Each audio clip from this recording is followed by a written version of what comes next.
msingi ardhi inakuwa haiko imara. Kwa baada ya mvua kuwa nyingi sana, magema yamegemka kutoka kule. Sasa ile pressure kusukuma ule udongo ndio limeshuka. Unaona yote ya magogo, sio kwamba hapa kulikuwa na visiki hapa, yote yametoka kule juu kule. Kwa hiyo hili jengo limefanyika kuwa kama kinga kwa majengo mengine kule. Hapa palikuwa na mfereji wa maji. Kwa hiyo hizi takataka zingine zote hizi zinaendelea kujiaccumulate hapa.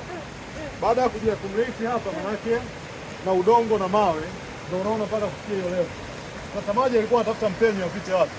Unaanza kuona hapa ikaanza kumoja hizo aluminium, madrili kule ndani mengine yametoka.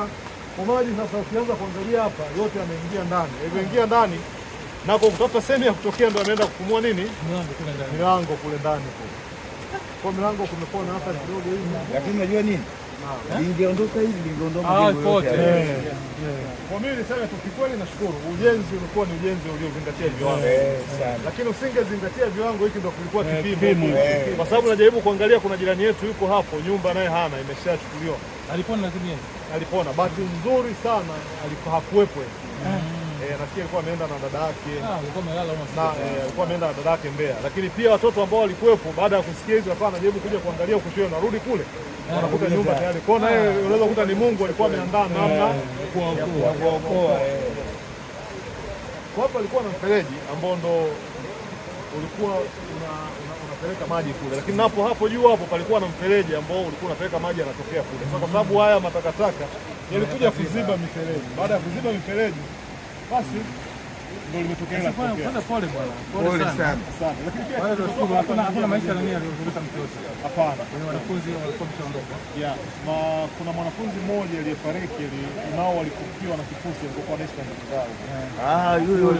Yule wa sekondari kidato cha 3. Kwa ni mwanafunzi wangu alikuwa anaishi na ndugu zake. Sasa ile familia nayo ilifukiwa na kifusi.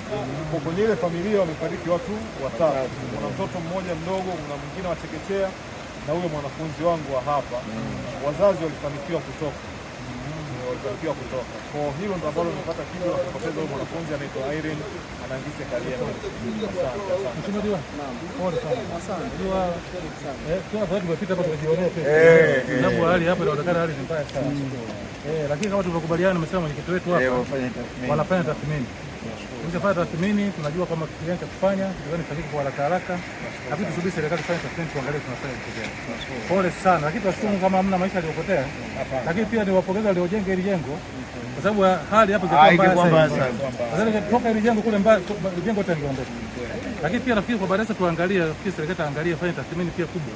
Kama wakapinja mfereji mkubwa, maji yanapita pembeni hivi. Sababu kwa sasa huko ni hatari. Hii ni indication ambayo sio salama. Pole sana bwana. Asante. Pole sana. Basi tukuache.